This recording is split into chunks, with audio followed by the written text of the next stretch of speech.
함께 인사 나누시겠습니다. 사랑만 하며 삽시다. 오늘 말씀 제목은 사랑하기에 사람이 되시다라는 제목입니다. 사랑하기에 사람이 되신 하나님. 오늘은 여러분들 잘 아시는 것처럼 예수님의 오심을 준비하는 강림절 넷째 마지막 주간이 되는 거죠. 이 강림절은 예수님의 초림의 의미를 이제 되새기고 그리고 예수님의 재림을 준비하는 그런 기간입니다. 언제든지 주님이 다시 오셔도 또 언제든지 주님이 부르셔도 될 정도로 저와 여러분들은 준비가 되어 있어야 할 것입니다. 여러분, 누가 진정한 지도자일까요? 바로 다른 사람의 허물을 덮어주고 다른 사람의 장점은 드러내주는 그런 경우가 진정한 지도자 아니겠습니까? 그런 다른 사람의 허물은 나와는 관계가 없다며 우리는 보통 손을 그을 수 있습니다. 그러니까 지도자가 되지 못하는 거죠. 그러나 그 사람을 살리기 위해 그 사람과 같이 되어지고 심지어는 그 사람의 죄가 실은 내 탓이요라고 하는 자야말로 이런 분들이 진정한 지도자가 아니겠습니까? 그래서 우리 한문 공동체는 너와 나의 죄가 따로가 아니라 하나다라고 생각할 때 거기에 진정한 공동체가 되는 거죠. 사실 가장 쉬운 것은 이게 거리 두는 겁니다. 너의 죄는 너의 죄지 나의 죄가 아니다 이렇게 얘기하는 거죠. 아마 그게 가장 쉬운 길일 겁니다. 자, 그렇다면 우리 하나님께서는 어떻게 하셨을까요? 하나님도 우리 인간 같은 이런 속 좁은 인간 같은 거리두기를 하셨을까요? 죄는 사람이 하나님께 지은 것이므로 거리두기를 하면은 참 쉽습니다. 자, 우리를 포함한 모든 인류가 그냥 다 멸망당하게 두면 되는 겁니다. 우리는 하나님 앞에 죄를 지었기 때문에 그 공인해 오신 하나님께서 뭐 죄를 죄라고 하시면 뭐 할 수 없는 겁니다. 그러나 하나님이 거리두기를 하셨다면 크리스마스는 없었을 것입니다. 왜죠?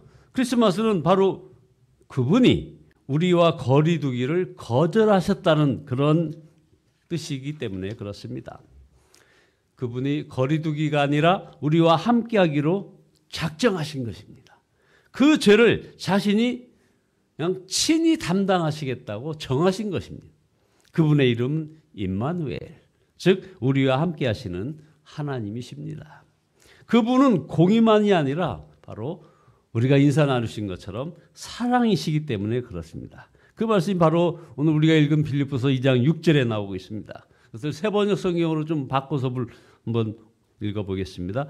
그는 하나님의 모습을 지니셨으나 하나님과 동등됨을 당연하게 생각하지 아니하시고 오히려 자기를 비워서 종의 모습을 취하시고 사람과 같이 되셨나이다. 6절에서 하나님의 모습이라고 했는데 이거 상당히 조금 제대로 된 번역은 아닌 듯합니다. 모습이란 말의 원어가 이 모르페라는 그런 헬라어인데 이 모습은 겉모습을 의미하는 것이 아니기 때문에 그런 겁니다. 그래서 어떤 존재가 그 존재가 되게 만드는 본질, 에센스 이걸 가리키는 거죠. 그러니까 다시 말해서 그는 하나님의 본성과 본질을 지니셨다는 겁니다. 그래서 어떤 번역에는 그분은 본성상 늘 하나님이셨지만 이렇게 번역도 합니다. 이게 나은 것 같습니다. 예수님은 하나님이시라는 것입니다. 그런데 하나님과 동등하신 그분께서 그 동등함을 당연하게 생각하지 아니하시고 고통당하고 죽을 수 있는 유한한 인간이 되어서 이 땅에 강림하셨다는 것입니다. 강림이란 말은 태어나기 이전부터 존재하던 분이 인간의 몸을 입고 이 땅에 오셨다는 것을 의미하는 그런 표현입니다. 그렇게 하기 위해서는 그는 자기를 비워야 했던 거죠. 그래서 7절에 오히려 자기를 비워서 종의 모습을 취하시고 사람과 같이 되셨다는 것이죠. 그래서 그는 사람의 모양으로 나타나셔서 자기를 비우는 것, 우리가 지난번에 한번 말씀 올렸습니다. 이것을 헬라어로 케노시스라고 합니다. 이것이 오늘 말씀의 바로 핵심 단어입니다. 케노시스, 자기를 비우다. 이 말은 예수님이 자신의 신성을 버리신 것은 아니지만 신성이 가진 모든 이점을 다 포기하셨다는 겁니다. 그래서 이 7절을 보시면은 오히려 자기를 비워 종의 형체를 가져 사람들과 같이 되었고, 자, 평범한 사람이 된 그분은 하나님으로서의 모든 이점을 포기하고 종처럼 평범한 사람이 되셨다는 것이죠. 예수님은 그가 잡히시던 날 밤에 무서운 표현이 있지 않습니까? 12군단보다 더 되는 천사들을 불러 그들을 다 물리칠 수 있었다는 것이죠. 그러나 그분은 그 권리와 힘을 다 포기하셨습니다. 유다의 사자가 되신 그분이 우리를 위해 아무 힘 없이 도살장으로 끌려가는 어린 양이 되신 것입니다. 그래서 이 케노시스라는 말을 어떤 학자는 더 간단하게 표현을 합니다. 자신을 아무것도 아닌 것으로 만드셨다, 이렇게 표현을 합니다. 즉 자신을 그냥 나싱으로 만드셨다 이거죠. 다시 말해서 창조주가 피조물과 같은 사람이 되어서 오셨다는 것이고, 대단한 능력과 영광의 주가 바로 초라한 종의 형체를 입고 이 땅에 오셨다는 것입니다. 위에서 아래로 급강하시되 삶의 저 밑바닥까지 내려오신 것입니다. 이것이 크리스마스입니다. 그런데 빌립보서 2장에는 이 케노시스라는 이 자기 비움과는 정반대되는 그런 개념이 또 하나 나옵니다. 바로 2장 3절에 보면 허영이라는 단어입니다. 빌립보서 2장 3절에 무슨 일을 하든지 경쟁이나 허영으로 하지 말고 겸손한 마음으로 하고 자기보다 서로 남을 낮게 여기라고 말씀하고 있습니다. 여기에 허영이란 말이 나옵니다. 자, 케노시스는 아까 말씀 올렸습니다. 자기 비움, 케노시스. 근데 이건 대단한 자가 아무것도 아닌 것으로 만드는 것, 이게 케노시스라 이겁니다. 계속 반복해서 말씀 올리겠습니다. 그런데 허영이란 말은 아무것도 아닌 자가 무엇이 된 것처럼 여기는 것을 허영이라고 한답니다. 이 허영이 헬라어가 바로 케노독시아라는 말인데, 여기서 케노라는 말은 헛되고 텅 빈, 독시아라는 말은 영광. 그러니까 허영은 헛된 영광이라는 말이죠. 헛된 영광을 추구하는 곳은 거기에는 평안이 없고 다툼만 있습니다. 이것이 바로 우리가 살고 있는 이 시대의 풍조가 아닐까요? 생활의 패턴이 되어버렸습니다. 오늘 이 빌립보서 교회의 유오디게와 순두계 집사님이 바로 다투었습니다. 왜 다퉜는가요? 남을 자신보다 더 낮게 여기는 것이 아니라 낮게, 지읒받침, 낮게 여기고 자신을 더 높였기 때문에 그렇습니다. 자신을 아무것도 아닌 자라고 여기는 겸손이 아니라 자신이 대단한 자라고 여기는 허영 때문입니다. 그래서 허영과 교만이 있는 곳마다 다툼과 싸움과 분열이 있습니다. 가장 대표적인 게 지금 러시아가 우크라이나를 공격했습니다. 러시아가 과거 러시아 제국과 그 소련의 그 영화를 한번 되살리기 위해서 한바탕 전쟁을 치른 거 아닙니까? 이렇게 높아지려고 하는 곳에는 늘 분열과 다툼이 끊이지 않습니다. 그래서 사도 바울은 뭐라고 하는 겁니까? 헛된 영광, 이 케노독시아가 아니라 케노시스, 즉 자기를 비우는 것, 높은 곳에서 내려오는 것, 이게 바로 그리스도의 마음을 닮으라는 것입니다. 그래서 빌립보서 2장 5절에 너희 안에 이 마음을 품으라 하면서 그것은 곧 그리스도 예수의 마음을 품으라는 것입니다. 자, 이렇게 크리스마스의 방향성은 아래서부터 위로가 아니라 위에서 아래입니다.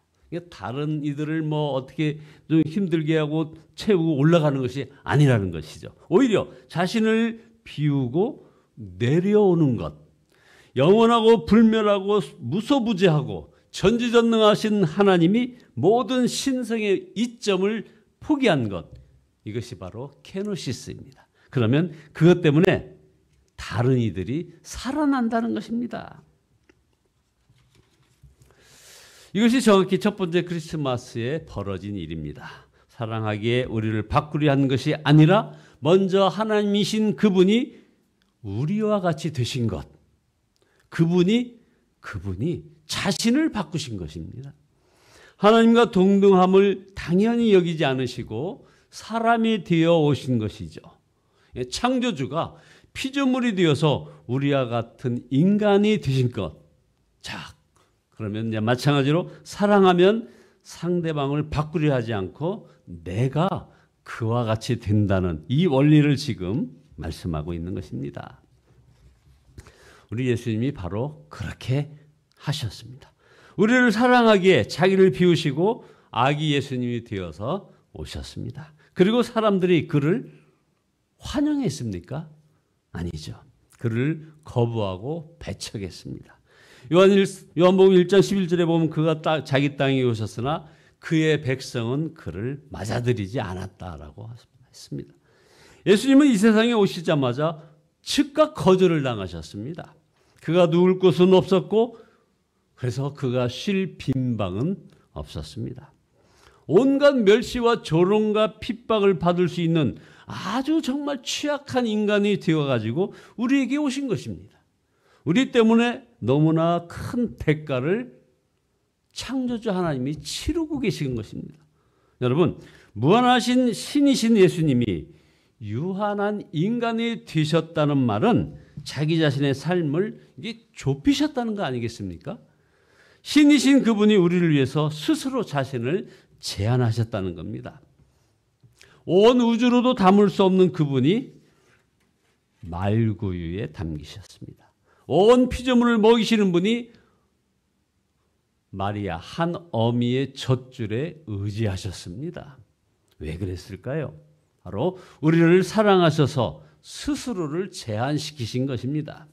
주님은 우리를 사랑하시기에 우리와 같은 사람이 되셨습니다. 무한한 분이 유한한 자의 모습이 되셨고 왕이 종의 형체를 취하셨고 충만한 분이 비워짐으로 저와 여러분을 채우신 것입니다. 그분이 죽으심으로 우리의 죄를 사하시고 우리는 영원한 생명을 얻게 되었습니다. 이것이 이 강림절에 우리가 놓치지 말아야 할 진리요 사랑인 것입니다. 죄로 인해서 한정된 삶을 영원히 자유케 하시고 해방시키기 위함입니다. 그래서 사랑하면 삶이 좀 좁아지고 제한됩니다. 그러나 그 사랑 때문에 자신도 변화가 되는 것입니다. 사랑하면 삶이 좁아지죠. 시간이 줄어들고 또 재정이 제한됩니다.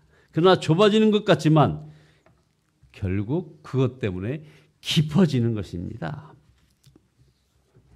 사랑하면 삶이 좁아지고 매이게 된다고 말씀 올렸습니다. 그러나 놀랍게도 오히려 삶이 깊어지고 죄에서 자유하게 된다는 것이죠. 왜 그렇다는 겁니까? 바로 주님의 사랑은 십자가 사랑이기 때문에 그렇습니다. 주님이 십자가에서 죽으심으로 우리의 허영과 교만, 죄성을 다 멸하셨기 때문입니다. 그래서 8절입니다. 빌립보서 2장 8절에 보면 자기를 낮추시고 죽기까지 순종하셨으니 곧 십자가에 죽기까지 하셨다고 말씀합니다. 주님이 십자가에 죽으실 때 우리의 옛사람도 이미 죽은 겁니다. 헛된 영광을 추구하는 그 옛사람, 오직 자기만을 사랑하는 그런 이기적인 사랑은 이미 십자가에서 죽은 것입니다. 그래서 우리는 죄의 종로에서 해방된 것입니다. 그래서 그 주님의 사랑을 경험한 자는 이미 우리 주님과 함께 십자가에서 죽은 자입니다. 십자가에서 이미 죽은 자는 남을 바꾸려 하지 않고 자신이 바뀌어 있습니다. 그렇게 그 바뀐 자로 인해서 배우자가 바뀌고 부부관계가 바뀌고 가정이 바뀌고 모든 어떤 공동체가 바뀌는 거 아니겠습니까? 사랑하는 여러분, 강림절과 사순절을 이것을 따로따로가 아니라 우리가 함께 봐야 합니다. 우리는 말구에서 십자가를 동시에 봐야 합니다. 우리는 베들레헴과 갈보리 언덕을 동시에 봐야 하는 겁니다. 그분은 사랑하셔서 우리와 거리두기를 하지 아니하시고 우리와 같은 그런 사람이 되어서 오셨습니다. 우리의 죄와 허물을 덮으시기 위해서 기꺼이 십자가를 지셨습니다. 그리고 그분의 대속의 사랑으로 우리는 영원한 생명을 얻게 되었습니다. 자, 여러분, 이 강림절 기간 저와 여러분 모두가 그 주님의 자기를 비우신 그 희생과 사랑을 충만히 누리시기를 축원드립니다. 그리고 그 사랑을 담기를 축원드립니다. 우리 모두가 자기를 비워서 내어드리는 그런 사랑의 사람이 되어서 주님을 맞이하시게 되기를 주 예수 그리스도의 이름으로 축원드립니다. 기도하십니다. 사랑하셔서 오신 주님을 찬양합니다. 회개합니다. 우리 주님께서는 말씀하신 대로 본이 되어서 갈보리 언덕에서 십자가 피 흘림 하셨건만 저희들은 그 사랑 충만히 받고도 아버지여 이기적이고 아버지 용서 못하고 아버지 하나님 판단에 빨랐던 저들의 입술과 아버지 하나님 저희들의 마음과 저희들의 모든 생각을 주 앞에 내려놓습니다. 주여 용서하여 주시옵소서. 주님 이제 우리가 언제 우리를 비우고 내어드리는 그런 사랑의 사람이 되기를 소원합니다. 언제 주님을 맞이하셔서 주님의 이름으로 날마다 나아가며 아버지 하나님 그 주님의 그 희생과 사랑을 충만히 누리며 또한 그 사랑을 실천해가는 저희들 되어지게 인도하여 주시옵소서. 예수 그리스도의 이름으로